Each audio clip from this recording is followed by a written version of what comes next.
Richard, welcome to the Easy Conversations podcast. Thank you for joining me today. I'm really excited to have this conversation with you. We've been able to connect offline, and I think are we align on a lot of the issues we're seeing today when it comes to parenting. Some of the key themes I'm sure we'll jump into, but just to talk through it quickly here, but the demise of the nuclear family, authority of parents being undermined. These are some things that we've already touched on, but I want to explore further with you today in the episode. But before we jump into any of that, I do want to give you an opportunity to share a little bit about yourself, who you are, what's brought you here, and why are you so passionate about parenting in today's world? Thank you for calling. I appreciate you having me on. I've been doing Parents on a Mission for quite a while, but it's nothing that I ever thought I would be doing. I grew up in Northeast Los Angeles. I was raised by a single mother, a story that seems to be common in a way, alcoholic father. Growing up in the barrio in Northeast Los Angeles, there's a lot of, unfortunately, gangs and drugs and violence. And that was the type of neighborhood that I grew up in. So I think that without getting into all the different things of my youth, I just think that when you grow up in an environment like that, it can have two or three effects on you. One is that you get caught up in it, which, I did for a little while, but I was very young. You're talking 14, 15, 16 years old. The thing that saved me, two things I always credit. One was I was an athlete. And when I got to high school, that's what I wanted to do.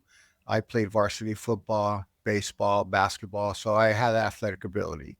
And secondly was my mother, a single mom, but she was tough and disciplinarian. And I credit a lot of what I ended up going back to because of what she had put in me when I was very young. But the Parents on a Mission, the reason I do it is because I used to be an at-risk youth mentor.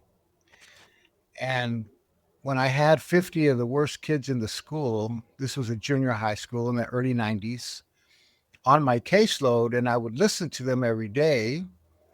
But after a while, as a young parent, I knew that I couldn't just accept everything they were saying. So I started to do home visits on my own time. And when I went to their home, and I saw the dynamics there, a lack of respect, lack of control, lack of communication, and all these different dynamics. That's when everything changed for me. And I realized that everything I was doing, I was fighting a losing battle because these kids were going home to an environment that was tearing down everything I was doing. And I said to myself, if I really want to help my students, I need to help their parents. And that's how Parents on a Mission got started. Yeah, no, I appreciate a lot of that. So thank you for sharing that. Now, one of the key themes I like to identify when I'm talking to people like yourself is you were working with these youths at risk. And I wonder how much of yourself did you see in them, right? And because to your point, you could have gone down this path. And fortunately for yourself, you use sports as a way to navigate life in a different way and not fall prey to a lot of these things that happen. And often it's the youth that are the most vulnerable when it comes to gangs, right? Because they're looking for a sense of belonging. And you were able to find that within your sports teams, but not everyone's that fortunate. Are you able to expand on that a little bit based on what you've observed and some of the experiences you've had? Yeah, I mean, just to go to your first point of, I was totally seeing myself in these young people, and that's why I know that they saw in me that I had an understanding. I was able to make a connection, whereas they were not connecting with their teachers, the principal, the authority figures, the police. Those all those things seem to be, and even when I was growing up, there's just that judgment, that kind of rejection and those kinds of things. So when I come coming from that element, and so I was able to connect with them. But I have to say that ultimately, eventually, it really does come back to what is going on in your home. The extreme, I always share the extreme of this is you could be a great parent and your kid may turn out not so great. You could be a terrible parent and your kids turn out great. That's the extreme, but somewhere in the middle of that, I just feel that what is happening every day in the home is so important to help a child make those decisions. Like I said, I got off track, but what brought me back? What was it that brought me back? And I always liken it to it was those seeds that my mother planted in us about being a decent person, caring about other people, having respect for authority, which that was big in our home. I could never say what to my mother. I could never, Richard, what did you don't? It was always yes, ma'am, yes, sir, that kind of upbringing. So when I got off the rails, yeah, the drugs, the gangs, it was almost impossible not to at least get a little bit involved. But I had that conscience, that voice in my spirit and my mind and my soul, however you want to say it, that eventually I knew I didn't want to cross that line anymore. And so I think that has a lot to do with how young people, if they go home and there's no hope, there's no light, there's no love, there's no affection, all the things that you would think most parents would do, a lot of them are not. And that then goes back to their own childhood. And those are the things that I talk about in Parents on a Mission. Yeah, and I do want to come back to that love and affection piece for sure. But there's something interesting you've touched on. I'm curious to understand, do you feel like you were the exception? Because there's a lot of statistics out there that often children that grow up, especially boys that grow up without a father figure in their lives, they're more prone to getting involved in violence and delinquency. So do you feel like yourself, were you the exception there because your mom was overly, like, she paid a lot of attention to those things that often dads build into their kids or their boys, and she put a lot of emphasis on that? Do you feel like that was the differentiator there for I yourself? really do. And I always want to encourage single mothers. I know what it's like to be raised by a single mother. And sometimes they say, Mom can't replace the dad. But my brother and I would tell you that's not true. My mother was very involved in our lives. She was really went out of her way to be where we were at, doing what we were doing. A matter of fact, I tell a story. My mom, at one point, she was our Little League baseball coach because she was so involved. And it's a long story, but my coach was actually, I hate to say, he just was a heavy drinker. And it got to the point where the park league just said, "Hey, you're just drinking too much." And we didn't have a coach. So my mom stepped in. So that's the kind of mom I had. And when we were doing things we shouldn't have been doing, she was honest about it. Yeah, I do think that is an exception. But unfortunately, a lot of these, like I said, when I went to their homes, a lot of these young people did not have that. And I do think it makes a big difference. But I always like to say, we're not blaming parents for everything. But what we are doing is that we are naming parents as the number one asset in the community because I want them to understand how important they are. Single mom, divorced parents, single parents, blended family, step parents, they really need to understand the role that they're playing in the life of their children or stepchildren. Yeah, and to emphasize that responsibility, one of the things that I think you're doing also, and you talk about this quite a bit, is this paradigm around it takes a village, right? And that's no longer our reality in the world we live in. So then again, that responsibility comes back to the parents. How do you strike that balance? Because for first time parents, it can be Mhm. overwhelming. And if parents have their own mental health struggles, how do they create space for their children?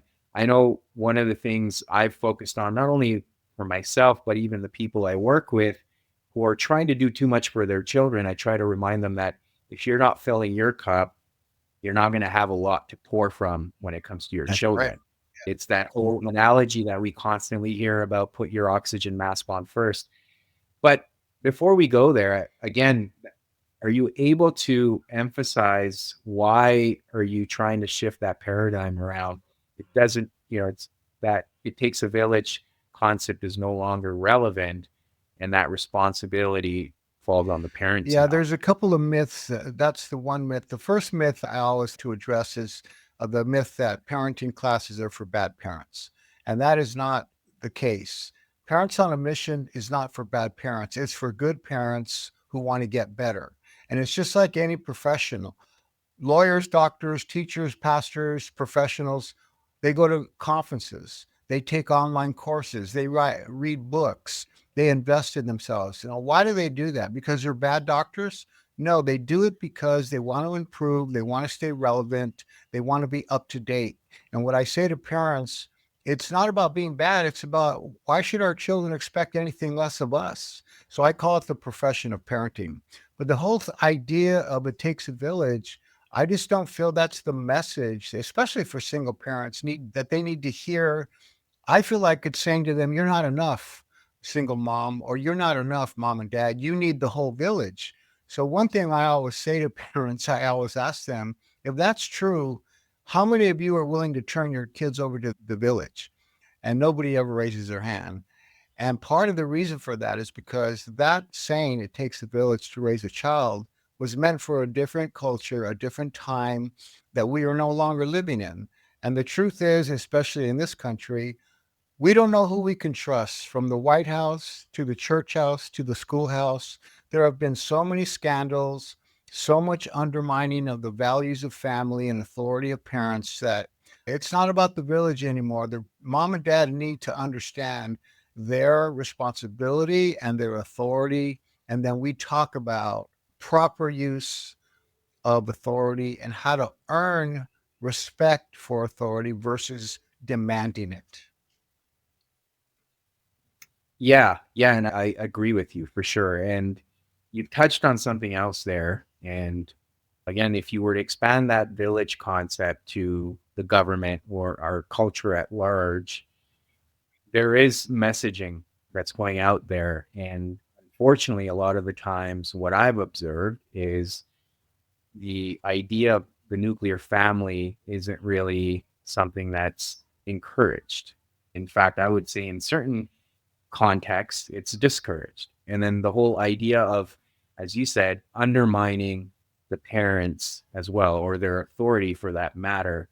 What are your thoughts around that? Do you feel the same, that it is a bit of a culture? A lot of people are calling it a culture war, but I also want to get your thoughts on it when it comes specifically to the family side of things. Yeah, it's an ideological war. It's a culture war. The ideology that the parent is not enough, that the government or the state, as a matter of fact, that the family in some ideologies is a enemy of the state. And that's where it gets very political and very dangerous, when we have the government believing that they know better for our children. We could have a long conversation about where that could go. But the craziness of it is, for one example that's happening here a lot around the transgender issue and abortion and things like that, sex change and things like that, that is the ridiculousness of that.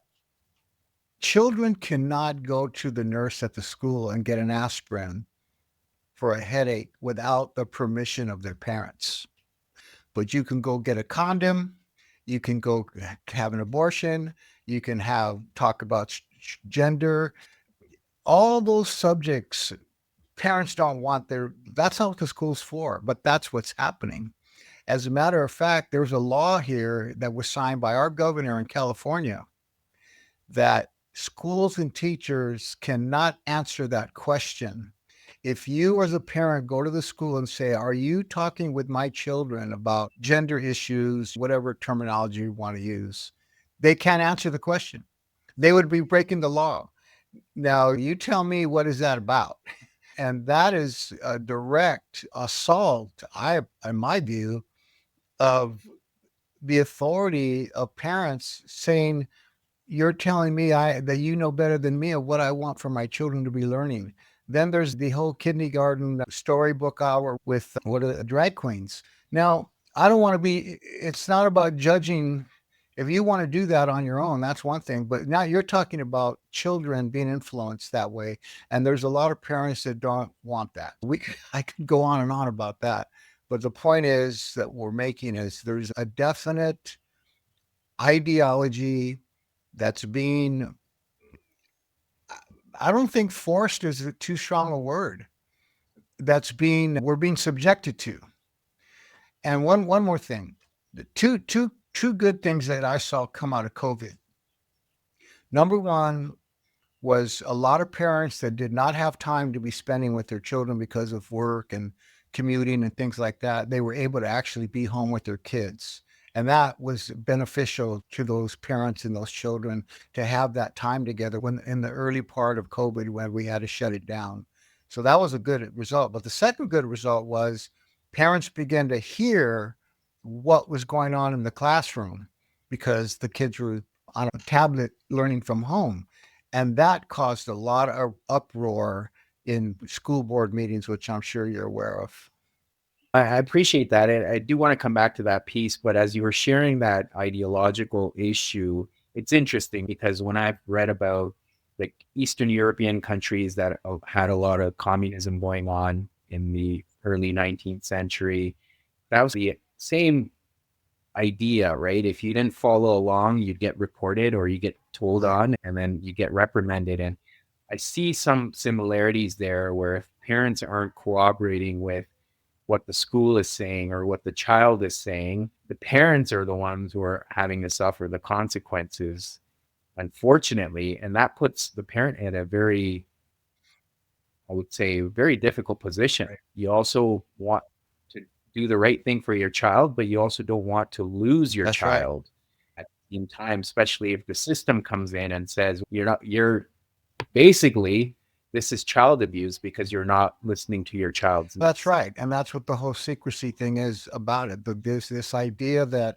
the reason we can't we don't want you, mom and dad, to know about your child who's talking about these gender issues is because you'll be a harm to them because you're not going to allow them to do that if they want. If my child is 18 or a little older than that, that's on them. If they're that age, but you're talking about elementary school children talking about these very adult issues. And that's like saying, why do you think we have movies that rated? Why do you think there are PG-13? What is that for? That's because they're saying this is not appropriate for certain ages. So it's the same thing. Those conversations are not appropriate, in my opinion. So it's really an ideological battle of values. So parents have family values. That's our business. That's who we are. That's what we believe. This is what we believe. Now, when kids get older, they'll have to make up their own mind. But until that time, we are instilling them with the things that we believe. And it used to be where you could pretty much count on schools and universities and even maybe government supporting those values. But it's not the case anymore. I've done enough research to know it's just not only research, just experience. It's just not the case anymore in most Yeah. cases. Yeah, for sure. Yeah. So I mean, without trying to solve this, what can parents do, right? Because homeschooling has become more prominent, especially after the pandemic, but that's not everyone's Right. reality, nor can a lot of parents do that. But yeah, so what can they do knowing that this may be a systemic issue? Yeah, we can't put our kids in a closet. There's no escaping it, even if you homeschool your kids or put them in private school. Nowadays, there's just no escaping the bombardment 365, 24/7. It's just there. So what can you do? So what I talk about is helping mother and father understand this is why we immunize or inoculate or vaccinate our children with values. That's your protection. It's when COVID was happening, they should have been talking about building your immune system. It was all about the vaccination. There's different schools of thought on that. But the truth is, it's we know we have an immune system. And I use that analogy or metaphor to tell parents, you're inoculating your children with integrity, with honesty, with values, with caring, with concern for others, and those kinds of values, just simple honesty, decency, and gives them an immunity to all the toxins in the community, which are the gangs, the drugs, the sex, the all the stuff that parents don't want their kids doing, but we can't hide from it. So this helps parents have a sense of a security in that I can't guarantee you that your kids are never going to make bad decisions or do things. But I can guarantee you this, the law of the harvest is on your side. Whatever you sow, you're going to reap. And if you're sowing those good seeds of kindness and love and paying attention and integrity, and you're honest about your life and you have forgiving in your family and reconciliation, if you're doing all those things, you have a real good chance, just like it happened in my life, that even if our kids go off a little bit, they're going to come back to the values that you immunize them with or inoculated or vaccinated, however you want to put it.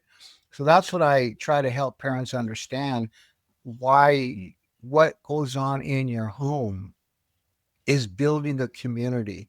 Don't look to the community to build your home. That's not the way it works. What you do in your home, those are the citizens of the community, or we could say the citizens of the future. And you're sending them out there every day. And that's where we have some hope about the future, when we know who we're sending into that community. And the more parents we can get, that's my vision. The more parents I can get to understand this, we are the ones who can create a better community, a better life, a better system of values. I'm not depending on the government to do that. I'm not even depending on, and I'm a person of faith, but I'm not even depending on the church anymore. Although that's a good thing. I'm not saying it's not a good thing, but I'm just saying, mom and dad, it's up to us.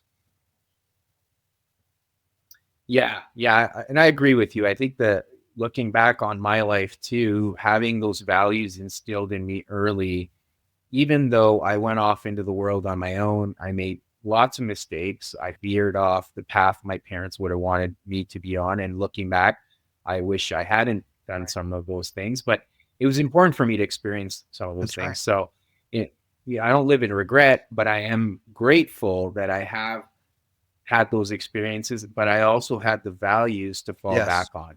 When I got to the point where things weren't working out as I thought they would, and I realized that because I am out of alignment with these values, maybe I need to go back to them and see how it Right. feels. And things started to feel good again, and they felt right.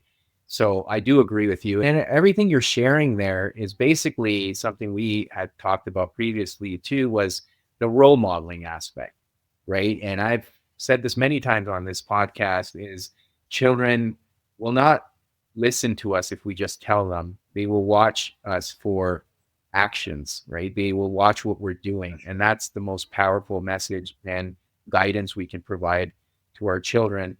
But how important is that role modeling? Because I think, at least for me growing up, part of my conflict was my parents would say one thing, which again makes sense, but then they would often struggle to do the same thing.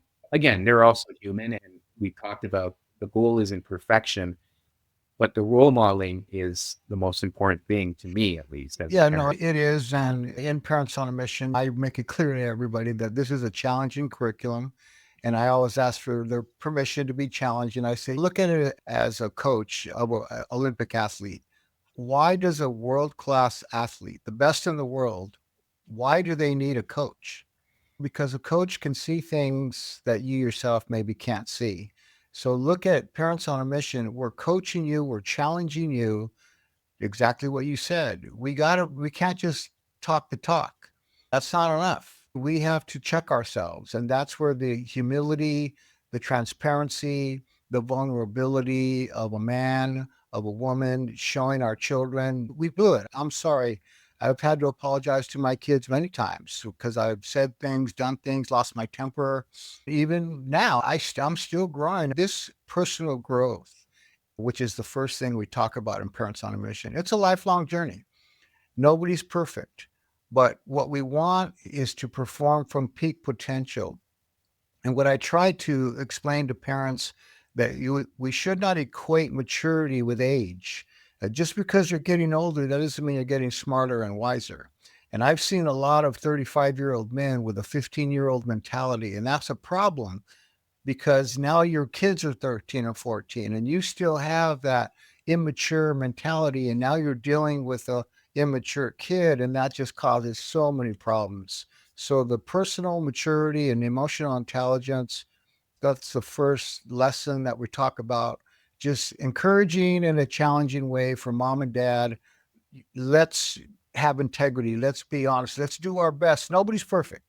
But if we blow it, let's own it. Let's admit it. Let's apologize for it. And that's where you really earn the respect, and where kids can follow you and respect you, because it's not about being perfect. It's about having integrity, and anybody can respect that. Yeah, yeah, absolutely. And another thing I'm hearing from you is the vulnerability side, to be able to say, hey, I made a mistake. I'm sorry.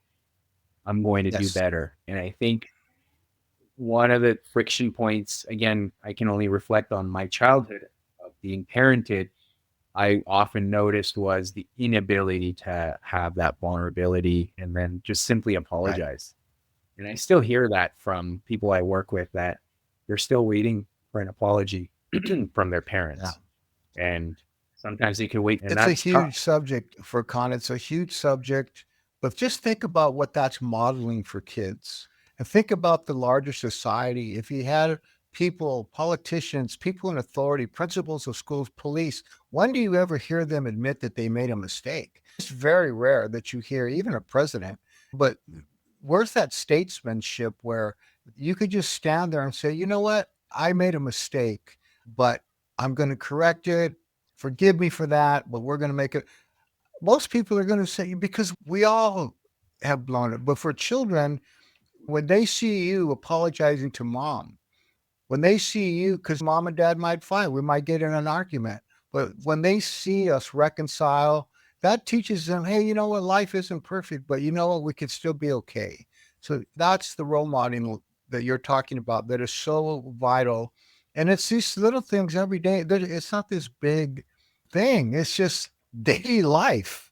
Maybe we come home in a bad mood and we're snapping at people. And then later on, catch ourselves and say, look, you guys, you know what? I'm sorry.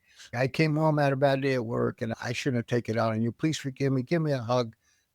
That is, you might call that like a small little thing, but it's a huge thing as the influence that it has on our kids. I agree with you 100%. So there's another thing you touched on, what when we had chatted before, was this whole, I know you've already talked about the integrity and honesty, but this concern for Mhm. neighbors, right? And how do you build that in to children? And there's a follow-up question I have, which I'll ask you after. But yeah, just as concern for neighbors, because that is something I think is also that's fallen by the wayside. And part of it, I think, is I remember growing up, I knew the entire neighborhood because I'd be out there. And growing up in Canada, we played a lot of street hockey. So all the kids got together. Parents knew the kids too because we'd be all around. But nowadays, you see children, and I see this with my own son, there's so much resistance to just stepping Yeah. outside and doing something, or going and playing sports, and or just going to the neighbor's house and saying, hey, let's go play together. It's no, I'll just sit on my video game here, and or I'll sit on my screen and I'm connecting with people this Right. way. That, me, has become another issue that I think parents are also struggling with. I've talked to various experts in the field around mental health disorders that are resulting from our the children's inability to connect on a human level, Right. the screen time dilemma that we're all seeing. But yeah, what are your thoughts around it? And then again, what can parents do? Yeah, that is one of the major issues that we're dealing with. But what we're trying to encourage parents to do is that we plan, because it does take planning. If you don't plan it, it's not going to happen. First of all, if you realize the importance of what we're losing there, because it is social media, because as you said, you and I played in the streets. That's what we did. And when you came home, you were home. Versus now, you come home, but you're not home because you're always on your phone and everything else. And Some parents are just as guilty about it. But what parents can do is start to plan with their children some very simple things like eating dinner together, like going to the, well, and here where I live, the beach is 10 minutes away, going to the beach, going to the park, go to the museum, just whatever it is. And maybe sometimes, of course, when kids are older, it's a little harder if you haven't been doing it. But if you start when they're young, then they're used to it and they love being with you because they know, hey, we always go do that. We always would go hiking on Sunday, or every Sunday we would go over here to grandma's house, or we'd go have dinner somewhere. Or if you plan those things. Now, the day and age that we're living in, a lot of times parents say, Richard, I don't have time. I'm a single mom. And I said, look, everybody has time. I don't have any more time than you do. So we all choose. It's not about making time, it's choosing time. I'm sorry, it's not about I didn't have time, it's making time. So could you figure out, to answer your question, what can parents do? Can you figure out a special time with you and your kids where there's no TV, there's no phone, there's no media, there's no interruptions? Play a board game for an hour. But it's Monday night, this is what we do. We can't eat dinner every night, but you know what? On Sunday, we're going to come together. Whatever but my point is, you got to plan it. And if you plan it and you're consistent, at least you're giving your kids a different experience than just always being on their phone, on the tablet, on the internet, in front of the TV set. I agree with you.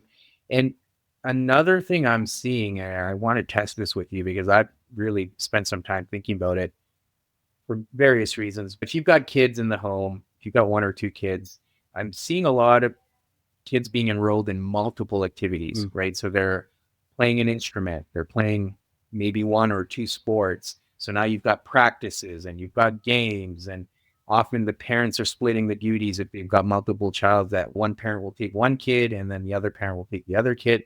So the parents aren't getting this time to spend together. And then you're just rushing from activity to activity, and you're not really connecting with your child either. Now, while you're keeping them busy and they're learning all these great skills, there's that parent to child connection that I feel like is missing. And the reason why I've spent some time thinking about it too is I see this with a lot of my clients. They're just burning out. Right. It's affecting their relationships, as I touched on. But the other thing I'm noticing too is, for me as a parent, I often wonder, I compare myself. I'm like, is my child doing enough? Does that mean I'm being a good parent if my child's not in multiple activities and I'm not driving them around? But to me, it seems like there's got to be a healthy balance. While activities are good, you also need to make time for the child to be home with the family, with you as a parent. So you're also having that healthy connection, which I think can be lost if the child is just constantly engaged in activities. Yeah, you're right. And I think it's a both and, it's not an either or, because the activities are good, but also the planning of just having, when my kids, for example, we would play a lot of board games just to spend time with each other and just have fun. And we also ate dinner together all the time, but not everybody can do that. But those are planned activities. But the other thing too, parents should also make sure the kids are enjoying these activities. Sometimes we're making them play soccer or something that they're really not good at and they really don't want to do. And that can not be enjoyable for them. So I think to me, it's a both and certainly parents should monitor. We're spending time together, but we're not connecting. We don't want that. So as long as there's a both and, we are connecting, before or after, or maybe we talked about, maybe we're doing too much and you talk about it. When kids are little, that's a mom and dad conversation more. But when they get a little bit older, hopefully you can include them in that conversation. And what's the purpose of that? You want them to hear, I respect your view. I don't want you to be doing this to make me happy. I want to make sure you're doing this because you love it. And if you love it and you really want to do it, then it's worth the sacrifice we're making, because it's a big sacrifice, money wise, time wise, everything. My daughter, my oldest daughter, she has 3 kids, and they're always on the go. and her daughter was in dance and cheerleader, and her son, he's 12 now, my grandson, and he goes from sport to sport. But here's the thing, they love it, and they spend a lot of social time together. And those kids love being with their parents. They love being with us because it's that both and factor that you're alluding to. And as long as they have that, and that's really Mhm. about connection and parents being very aware of themselves. Why am I putting Yes. my daughter in this?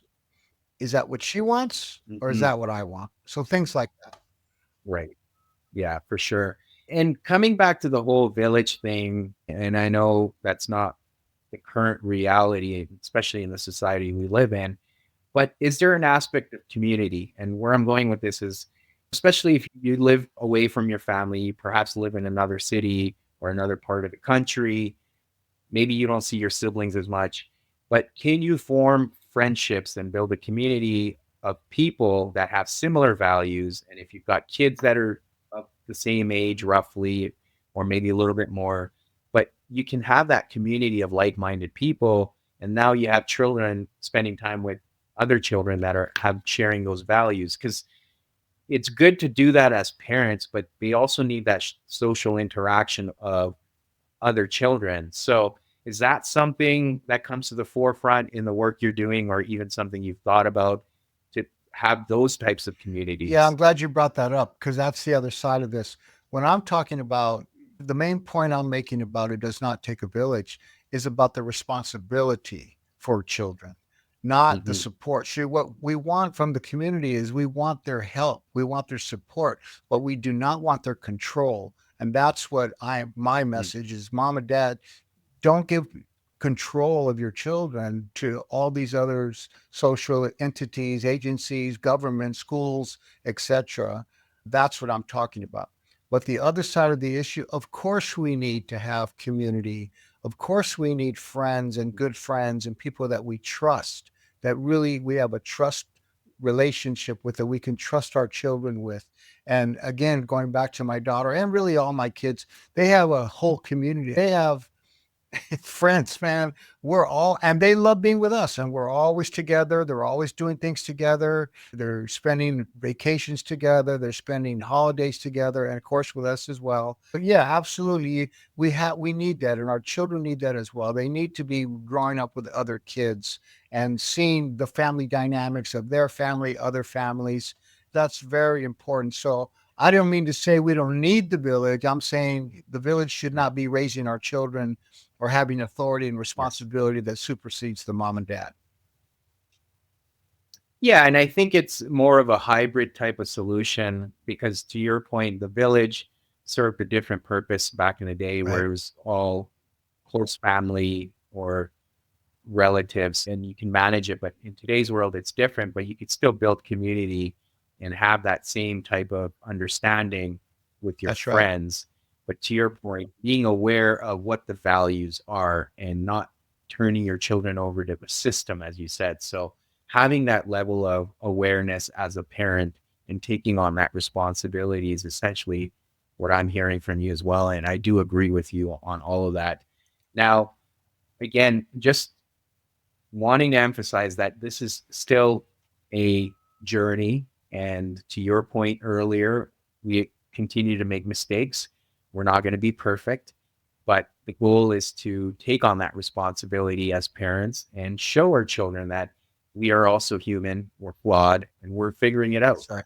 And I think one of the biggest things I've learned through it all is having that open communication with my child and letting him have that sense of safety that he can be open to because he's part of the That's right. process, right? He can help me grow as well. And then together we're growing. And I think often we lose sight of that. And giving that children that level of empowerment is also important because it does enable their growth as well. Yeah, that no, that's right. That's talking about the culture that you build in your family. It's the same with the culture. What kind of culture do you want at work with employees? A lot of CEOs miss this, that they're not building a culture where the staff members feel empowered, where they feel like their talent is being tapped, where they feel like they are contributing to the mission and the vision of the organization versus I just come to work and get a check. That's it. I put in my 8 hours. When I'm done, I go home and that's it. The same thing in the family. We want our children to have a voice. We want them to know that we want to hear your view. We want to hear your opinion. We may not agree. And as a dad, I'm going to make a decision that you're not going to agree with, but at least I want to hear what you have to say and feel understood. I want Mhm. them to feel heard, understood. And that's a great culture to build. And a lot of parents don't do that. I talk about it in Parents on a Mission, the 3 styles of parenting: the authoritarian, the permissive, and the authoritative. And I forget Yeah. Diane Baumrind, I think, is the one who created those 3 styles. So the authoritarian, that's the way I was raised, and maybe a lot of us back in the 50s and 60s, where it was just do what you're told. I don't want to hear what you got to say. Shut up, go away. I'm the dad, real authoritarian, dictator type. And that to me is not the healthiest way to do it. The permissive is do whatever you want, go where you want, do what you want. Every time they whine and cry, you give them their way. And that kind of produces kids that, I don't know, it causes a lot of problems because they have no Yeah. sense of authority or respect for authority. And then they go out in the world, and it's the way the world works. We all got to answer to Yeah. somebody. But the Right. authoritative parent is the balance between the two. There's a lot of nurturing, a lot of love and affection, a lot of understanding, but there's also character building. You're shaping character. Don't do that. Don't talk that way. No, you can't.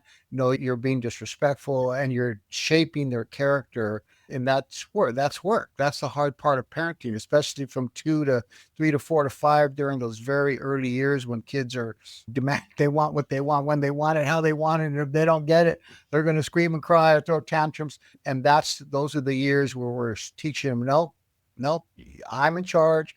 I love you and everything. But dad, mom, and you're building that character where they're learning to respect authority. They're learning to respect themselves. They're learning to respect others. And they're learning about boundaries.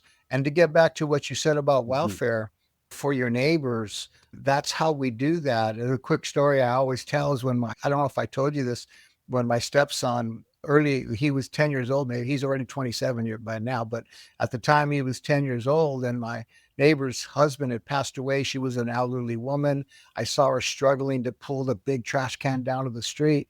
So I said, "Hey, I want you, Jordan. I want you to go tell Margaret from now on, you are going to pull her trash can down to the street and back up." But he looked at me like what are you talking about?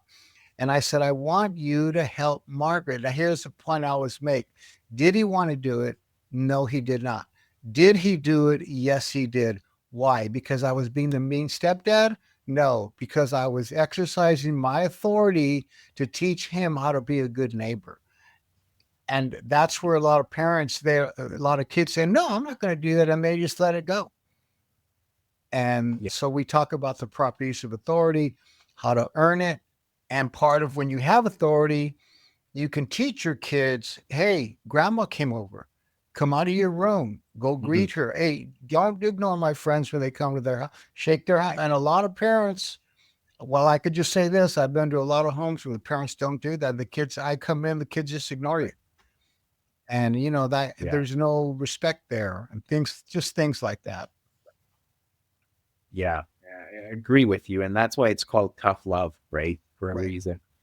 But no, that's great. Thank you so much, Richard, for everything. I appreciate you coming on here, sharing your own story, but also imparting all your wisdom and sharing that with not only myself, but the listeners today.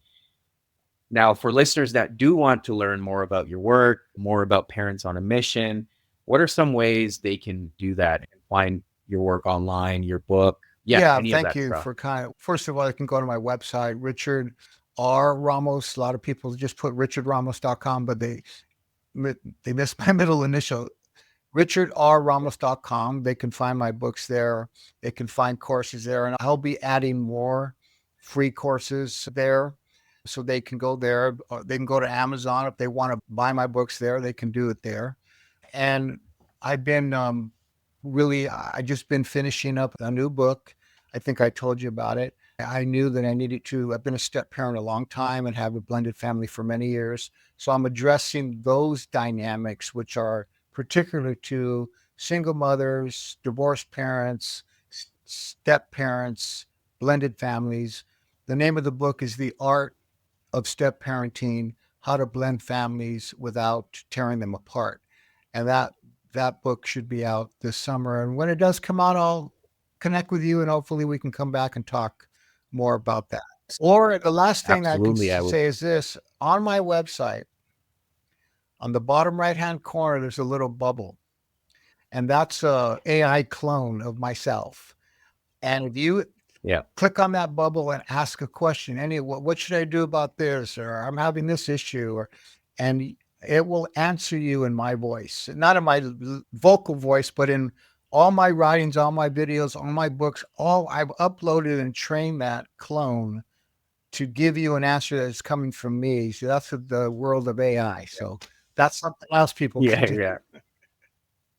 Right. Hopefully people don't start Yeah, cloning themselves as yeah, parents, but that's yeah. I know. We could go off on that too. no, Richard, again, I appreciate your time and willingness to come on. Thank you so much for doing this. And yeah, we'll definitely keep in touch and talk about your next book and share that message with the listeners and the audience in general. So thank you again Well, for I everything. appreciate what you're doing for all your listeners. Thank you for having me on. I really appreciate it.